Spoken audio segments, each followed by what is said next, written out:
Democratic leader. Mr. President, it is very, very difficult to put into words what has transpired today. I have never lived through or even imagined an experience like the one we have just witnessed in this Capitol. President Franklin Roosevelt set aside December 7th, 1941, as a day that will live in infamy. Unfortunately, we can now add January 6th, 2021, to that very short list of dates in American history that will live forever in infamy. This temple to democracy was desecrated, its windows smashed, our offices vandalized. The world saw Americans' elected officials hurriedly ushered out because they were in harm's way. The House and Senate floors were places of shelter until the evacuation was ordered, leaving rioters to stalk these hallowed halls. Lawmakers and our staffs, average citizens who love their country, serve it every day, feared for their lives. I understand that one woman was shot and tragically lost her life. We mourn her and feel for her friends and family. These images were projected to the world. Foreign embassies cabled home their home capitals to report the harrowing scenes at the very heart of our democracy. This will be a stain on our country, not so easily washed away. The final, terrible, indelible legacy of the 45th President of the United States, undoubtedly our worst. I want to be very clear. Those who perform these reprehensible acts cannot be called protesters. No, these were rioters and insurrectionists, goons and thugs, domestic terrorists. They do not represent America. They were a few thousand violent extremists who tried to take over the Capitol building and attack our democracy. They must and should be prosecuted to the full extent of the law, hopefully by this administration, if not, certainly by the next. They should be provided no leniency.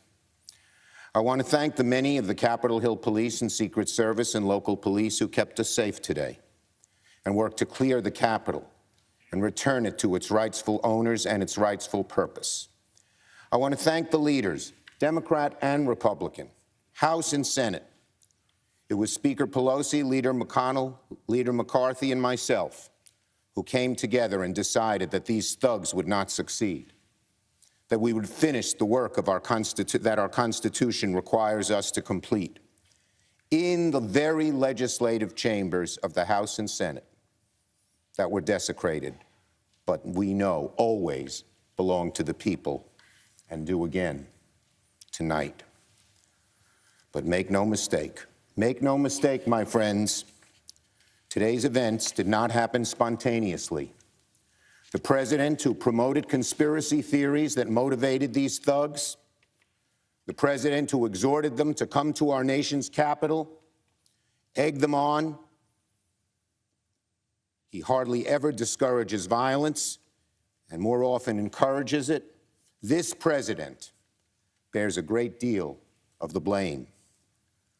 This mob was in good part President Trump's doing, incited by his words, his lies.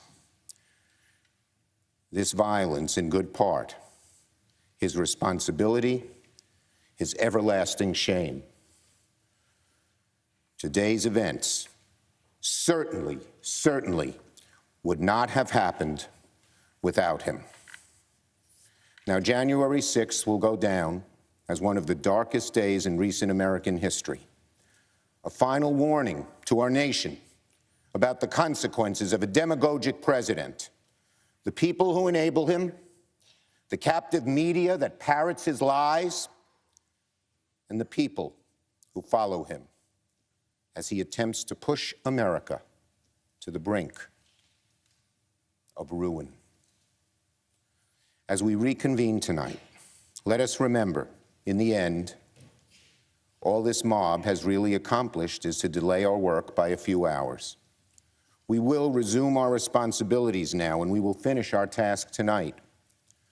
The House and Senate chambers will be restored good as new and ready for legislating in short order.